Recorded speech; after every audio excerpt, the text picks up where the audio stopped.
Hello friends, एक बार सभी का स्वागत है आपके अपने यूट्यूब चैनल में।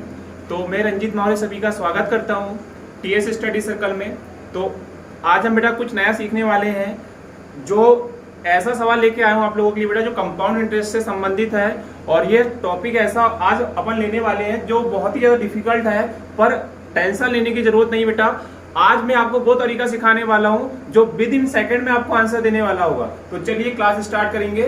तो ध्यान दीजिएगा, पहला क्वेश्चन आपके सामने दिखाई दे रहा होगा। क्वेश्चन लिखा है बेटा 3,440 रुपए के ऋण को 15% वार्षिक दर से 2 बराबर किस्तों में भुगतान किया जाना है। प्रत्येक किस्त कितने रुपए की होगी? तो यहाँ पे बताना कि बेटा प्रत्येक किस्त कितने रुपए की होगी। पर यहाँ पे ध्यान देना, जो ऋण दिया गया था कंपाउंड इंटरेस्ट पर दिया गया है, और ऐसे सवालों को बेटा विद इन सेकंड में कैसे सोल्व करना है इसके बारे में जानेंगे। तो ध्यान देना बेटा, जो परसेंटेज में आपको दिया है, जो आपको परसेंटेज दर दिया है, इसका बहुत बड़ा महत्व होगा। अब वो कैसे होगा? तो ध्यान देना 15% का बेटा फ्रैक्शन मान आपको आना चाहिए कि 15% की फ्रैक्शन वैल्यू क्या होती है।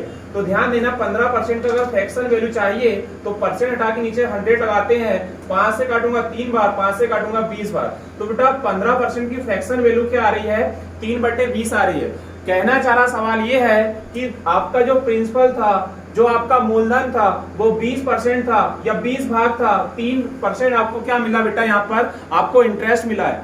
तो कहना चाह रहा सवाल कि 20 रुपए आपका मतलब प्रिंसिपल था, 3 रुपए ब्याज मिलेगा, तो 23 रुपए क्या हो जाएगा आपका? यहाँ पे ये अमाउंट हो जाएगा। अब ध्यान देना बेटा, ऐसे सवालों को विद इन सेकंड में सॉल्व करने के लिए क्या करना है? तो आपका जो धनराशि था बेटा 3,450 रुपए था, सॉरी 3,440 रुपए था। अब इसमें से आपको बताना है कि प्रत्येक किस्त कितने रुपए की होगी। तो बेटा कुछ नहीं करना, आपका आंसर आ चुका है। जो 23 से कटने वाला ऑप्शन होगा वही आपका आंसर होगा। तो 23 से कौन सा कटेगा देखेंगे। तो 23 से ध्यान देना बेटा, ये नहीं कट सकता क्योंकि यहाँ पे 4 आ रहा है। और ध्यान देना, जब इसको गुना करेंगे तो 23 से कम 23 होता है। 23 में कितना आएगा बेटा? 207 आएगा। बचेगा बेटा 8, और 84 23 के फाड़े में नहीं आता, तो ये ऑप्शन कट जाएगा। यहाँ पे 0 आ रहा है तो ये कट ही नहीं सकता। उसके बाद इसमें भाग देख के देखेंगे तो 23 का भाग देंगे तो 23 8 करेंगे तो 23 का गुना 8 से करेंगे तो 23 8 3 24 बचा 2, 8 दूनी 16 2 18, 184 हुआ।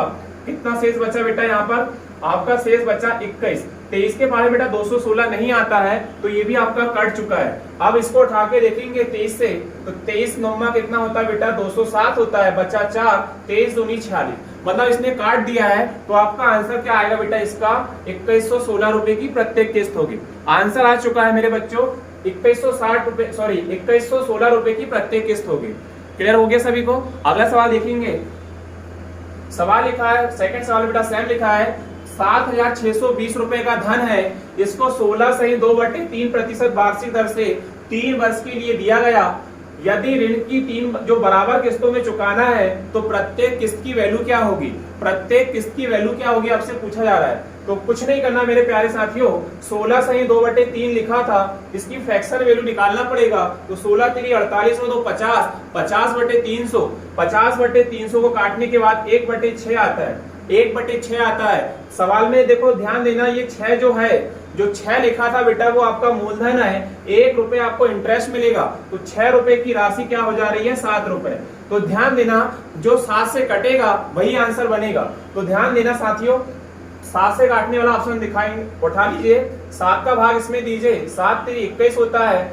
और ध्यान देना 0 आ रहा तो ये 7 से कटेगा नहीं, 0 अब देखो इसको काटेंगे 7 से, तो 7 से काटोगे 7 दूनी 7 चौक 28 हो जाएगा, बचा 6, 7 9 63। तो ये बेटा कट चुका है। तो यही आपका राइट आंसर है। तो यही आपका आंसर है बेटा। तो इसका राइट आंसर क्या आएगा? 3,430 रुपए। ये आपका राइट आंसर आ चुका है। तो बेटा अगर आपको समझ में आ चुका है तो अगला सवाल आप बनाने की कोशिश करेंगे। ये तीसरा सवाल है और सेम सवाल लिखा है। सवाल लिखा है बेटा 3,810 रुपए का ऋण है, 16 सही 2/3% की वार्षिक दर से 3 वर्षों का है। तो आपको बताना कि प्रत्येक किस्त का मान क्या होगा। कैसे करोगे?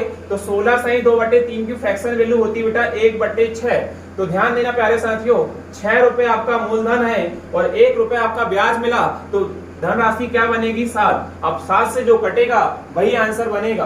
पर ध्यान देना बेटा, जब 3810 रुपए का ऋण है और 3 किस्तों में चुकाना है तो ये छोटे से ऑप्शन जो दिख रहा है वो संभव नहीं हो सकते। तो सीधा आंसर क्या दोगे यहाँ पर, none of this. None of this बेटा राइट आंसर होगा, क्योंकि जो ध्यान देना 3810 रुपए का ऋण है उसको 3 किस्तों में चुकाना है, तो बेटा इतनी छोटी किस्तों से नहीं चुकाया जा सकता, इसलिए आंसर क्या आएगा, नॉन ऑफ दिस आएगा। चलिए अगले सवाल पे चलते हैं। ये 14 सवाल है। सवाल लिखा है 3 वर्ष बाद दे 1192 रुपए के ऋण को बराबर किस्तों में चुकाना है। यदि ब्याज की दर 12% है तो प्रत्येक किस्त का मान क्या होगा। तो ध्यान देना प्यारे साथियों, 12% की जो किस्त है इसका फ्रैक्शन वैल्यू निकालोगे तो 12% की वैल्यू होती है बेटा, नीचे लगाओगे 100, 4 से काटोगे 3 बार, 4 से काटोगे 25 बार, मतलब 12% की फ्रैक्शन वैल्यू होती है बेटा 3/25। सवाल कहना चाह रहा कि 25 रुपए की धनराशि थी, 3 रुपए इंटरेस्ट मिला है, तो 28 रुपए क्या हो जाएगा बेटा, मूलधन, मतलब ये अमाउंट होगा। अब जो 28 से कटेगा वही आंसर बनेगा। 28 से गुणनखंड तोड़ लो बेटा, क्या लिखेंगे, 2 गुना 14। जो 2 से कटेगा 14 से कटेगा वही आंसर बनेगा। तो बेटा ये 2 से नहीं कटता है, ये 2 से नहीं कटता, ये 2 से नहीं कटता, तो सीधा आंसर क्या आएगा, 364 रुपए। बेटा विद इन सेकंड में आंसर आने लगा है, विद इन सेकंड में आंसर आने लगा है, क्योंकि ध्यान देना 28 मतलब एक आपकी सम संख्या है और सम संख्या की डिजिट होना चाहिए कटने के लिए बेटा, लास्ट वाली संख्या होना चाहिए सम, तभी वो संख्या कटती है। तो ध्यान देना लास्ट वाला आंसर आपका 364 क्या हो जाएगा, राइट हो जाएगा। चलिए अगले सवाल पे चलते हैं। ये 5वां सवाल है। सवाल लिखा है बेटा, हरे राम ने 6800 रुपए उधार लिए और इसको बेटा वार्षिक किस्तों में चुकाना है। ब्याज की जो इंटरेस्ट दर है वो 12.5% है। तो आपको बताना कि प्रत्येक किस्त की वैल्यू क्या होगी। 12.5% की जो फ्रैक्शन वैल्यू होती है बेटा, ध्यान देना 1/8 होती है। 12.5% की फ्रैक्शन वैल्यू क्या होती है बेटा, 1/8 होती है। तो कहना चाह रहा सवाल कि 8 रुपए आपने जमा किया था, 1 रुपए आपको इंटरेस्ट मिला है, तो धनराशि क्या बनेगी बेटा, 9 रुपए, ये आपका अमाउंट बनेगा। बस आपको कुछ नहीं करना है, जो 9 से कटेगा बेटा वही आंसर बनेगा। तो ध्यान देना प्यारे साथियों, ये 9 से ये भी कटा है पर ये नहीं कट सकता, क्योंकि देखो 9 का जो डिवाइड होता है बेटा, इसका रूल्स होता है कि अगर जो डिजिट लिखी, जो संख्या लिखी होती है उन सभी के डिजिट का योग अगर 9 के मल्टीपल में आता है तो वो संख्या 9 से कटती है। तो यहाँ पर देखा जाए बेटा 6 और 4 10 हो रहा है, तो ये 9 से नहीं कट सकता है, ये भी नहीं कट सकता है। तो आपके पास 2 ऑप्शन बचे हैं जो 9 से कटने वाले हैं। तो ध्यान देना, जब ऐसी कंडीशन में अगर फंस जाओ तो आपको एक चीज चेक करना है बेटा कि जो 6800 रुपए का ऋण है इसको कितनी किस्तों में जमा करना है, तो 2 किस्तों में जमा करना है। अब ध्यान देना बेटा 8100 अगर लेके चलते हो तो 2 किस्तों में बेटा आपका 16000 से ज्यादा हो रहा है, लगभग आपको इतना जमा करना है, तो ये संभव है नहीं। तो एकमात्र ऑप्शन बचा बेटा जो इसका राइट आंसर हो जाएगा 4050 रुपए आपका राइट आंसर हो जाएगा। समझ में आ रहा होगा। तो एक सवाल और लेते हैं। ये बेटा 6वां सवाल है, इसको समझने की कोशिश कीजिए। सवाल लिखा था, एक भवन निर्माता 2550 रुपए उधार लिया जो 4% वार्षिक चक्रवृद्धि ब्याज की दर से 2 वर्षों के अंतराल से 2 बराबर किस्तों में वापस करता है। तो आपको बताना कि प्रत्येक किस्त की वैल्यू क्या होगी। कुछ नहीं करना बेटा, जो 4% लिखा था इसका फ्रैक्शन मान क्या होगा आपको याद मतलब बनना चाहिए। तो 4% की फ्रैक्शन वैल्यू होती है बेटा 1/25। कहना चाह सवाल कि 25 रुपए आपका प्रिंसिपल था, 1 रुपए इंटरेस्ट मिला, तो 26 रुपए हो जाएगा और 26 से जो कट जाएगा वही आंसर बनेगा। अब ध्यान देना बेटा, जो 26 का गुणा टूटेगा तो इसको लिख सकते हैं अपन 2 गुना 13। 2 गुना 13 26 होता है बेटा। ध्यान देना, अगर कोई संख्या 2 से कट रही तो वही आंसर बनेगा। तो ध्यान देना, ये 2 से नहीं कट सकता, ये 2 से नहीं कट सकता, ये 2 से नहीं कट सकता, तो आपका राइट आंसर आ गया बेटा 1352 रुपए। 1352 रुपए आपका राइट आंसर हो जाएगा। चलिए अगले सवाल पे चलेंगे। ये आज क्लास का 7वां सवाल है, इसको समझ लीजिए। फिर से वही सवाल आ चुका है बेटा। सवाल लिखा, किसी ऋण को 2 बराबर किस्तों में चुकाना है। आगे लिखा था उसकी जो इंटरेस्ट दर है बेटा वो 6/2/3 है तथा प्रत्येक किस्त का मान दिया। इस बार मेरे प्यारे साथियों यहाँ पे प्रत्येक किस्त का मान दिया है। आपको बताना कि कुल कितना रुपए जमा किया था या आपने जो ऋण लिया था वो कितना रुपए था। अब सवाल चेंज हो गया है, अब इसको कैसे करोगे। तो पहले सबसे पहले कुछ नहीं करना बेटा, जो 6/2/3 लिखा था इसकी फ्रैक्शन वैल्यू आपको आना चाहिए। तो 6/2/3 की फ्रैक्शन वैल्यू निकालना, तो 6 × 18/3 20/3 मतलब 300 होता है। 1 से 1 कट जाएगा,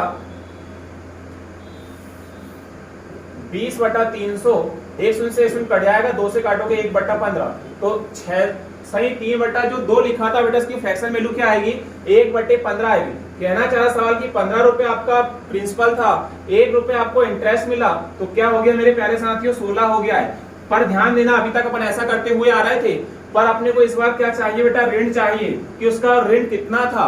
तो कुछ नहीं करना बेटा, 15 रुपए से 16 रुपए हुआ है तो 15/16 लिखेंगे, पर 15 में फिर 16 को जोड़ोगे 31/15 लिखोगे, मतलब जो 21 से कट जाए, 31 से जो कट जाए वही आंसर बनेगा। तो ध्यान देना कौन सा कटेगा, 31 का भाग इसमें दे दो, 31 3 93, यही आपका राइट आंसर है। बाकी जो डिजिट अगर 31 से नहीं कट रही होगी बेटा, कोई नहीं कट सकता, ये कट गया तो बेटा कोई डिजिट नहीं कट सकती। अगर मान लो कट जाए तो उस कंडीशन में आपको ध्यान देना है कि जो किस्त है वो कितने रुपए की लगभग है, उसके अकॉर्डिंग फिर आंसर दोगे आप। चलिए, अगर आपको सवाल समझ में आ गया होगा तो एक सवाल और लेते हैं। ये सवाल लिखा बेटा, अगला सवाल लिखा है 11,000 रुपए की धनराशि का ऋण लिया गया है, उसे 2 एक समान वार्षिक किस्तों में वापस करना है। यदि उस पर चक्रवृद्धि ब्याज जो है बेटा 20% है, तो आपको प्रत्येक किस्त की धनराशि बताना है। सवाल थोड़ा सा फिर चेंज हुआ है, आपको बोलना चाह रहा कि वार्षिक किस्त बताना बेटा कि क्या होगी। तो कुछ नहीं करना बेटा, जो 20% लिखा था उसका मान निकालोगे फ्रैक्शन में, तो इसका मान आता है बेटा 1/5। सवाल कहना चाह रहा कि 5 रुपए का आपका प्रिंसिपल था, 1 रुपए आपको इंटरेस्ट देना है, तो धनराशि क्या बनेगी बेटा, 6 बनेगी। जो 6 से कटेगा बेटा वही आंसर होगा, जो 6 से कटेगा वही आंसर होगा। 6 से इसको डिवाइड करोगे तो 6 का पारा पढ़ोगे, 6 कम 6 बचा बेटा यहाँ पर 1, 6 दूनी 12 बचा 3, 6 पंचा 30, 0 का 0, ये कट चुका है। ये संभव नहीं कटेगा, ये भी नहीं कटेगा, ये भी कटेगा।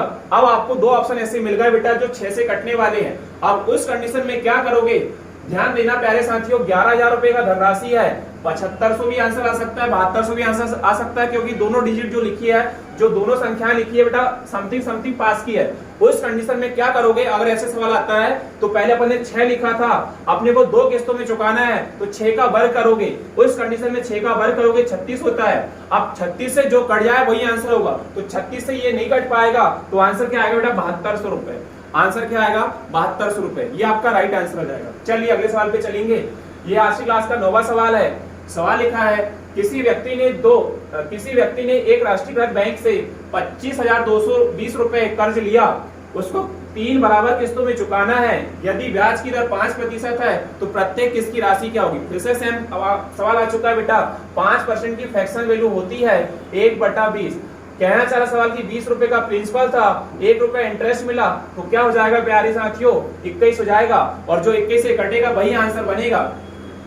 21 की फ्रैक्शन वैल्यू क्या होती है बेटा, 3 इसका जो 21 आएगा उसका गुणनफल तोड़ेंगे तो 3 गुना 5, 3 गुना 7। तो ध्यान देना, जो 3 से कटेगा और जो 7 से कटेगा वही आंसर बनेगा। अब 3 का जो नियम होता है बेटा, आपको पता है कि अगर संख्या के अंकों का योग अगर 3 से डिवाइड में आता है तो वो संख्या 3 से कटती है। तो यहाँ पे अंकों का योग करेंगे तो ये 10 और 5 15 कट जाएगा, 9 2 11, 11 7 18 ये भी कट जाएगा, 10 और 4 14 ये नहीं कटेगा तो ये पहले हट जाएगा, 12 और 4 18, 12 और 4 16 ये भी नहीं कटेगा। तो 2 ऑप्शन को अपन ने बेटा रिजेक्ट कर चुके हैं। अब बच्चे 2 ऑप्शन है। अब इसमें आपको देखना है कि 3 से तो कट गया, 7 से कौन कट रहा है, 7 से काट के देखेंगे। 7 का पारा पढ़ो, 7 दूनी 7 एकम 7 बचा 2, 7 3 21, ये नहीं कट पाया बेटा, तो ये हट चुका है। अब यही आपका राइट आंसर है, ये 7 से कटेगा बेटा 101%। काट के देख लीजिए, 7 का पारा पढ़ोगे, 7 एकम 7 बचा 2, 7 3 21 बचा 1, 7 दूनी 14 बचा 2, 7 3 21 कट गया बेटा, तो आपका यही आंसर बनेगा। समझ में आ रहा होगा। एक सवाल और देखेंगे, तो ये बेटा आज की क्लास का 10वां सवाल है, इसको समझने की कोशिश करेंगे। सवाल लिखा था कि कुछ धन उधार लिया गया तथा उसे 2 वार्षिक किस्तों में चुकाना है। प्रत्येक किस्त की वैल्यू दिया बेटा 882 रुपए है, तो ब्याज की दर 5% है, तो कितना धन लिया गया था। इस बार फिर से धनराशि पूछा है, तो कैसे करोगे, 5% की फ्रैक्शन वैल्यू निकालोगे तो 1 बटे क्या होती है, 20 होती है, 1/20 होती है, 1/20 होती है। कहना चाह रहा सवाल कि 20 रुपए आपका प्रिंसिपल था, 1 रुपए आपको इंटरेस्ट मिल रहा है, तो कितना हो जाएगा, 21 रुपए हो जाएगा। पर ध्यान देना 2 बार जोड़ना पड़ता है, तो नीचे लिखोगे 20, अगली बार फिर 20 में बेटा 21 जोड़ोगे, तो 20 में 21 जोड़ोगे क्या आएगा, 41/20। तो जो 41 से कट जाए वही आंसर बनेगा। तो 41 से ये कटेगा नहीं, 41 से होता है बेटा 164, ये कट चुका है, यही आंसर है। तो अगर बेटा आपको क्लास समझ में आई होगी तो प्लीज हमारे वीडियो को लाइक करें, ज़्यादा से ज़्यादा शेयर करें और जो नए बच्चे होंगे वो चैनल को सब्सक्राइब करें। और इसी तरीके से वीडियो लेने के लिए कृपया हमारे जो वीडियो जितने भी होते हैं इंटरेस्टिंग वीडियो बनाने के लिए आप हमारे चैनल को जरूर सब्सक्राइब कर लीजिए। धन्यवाद।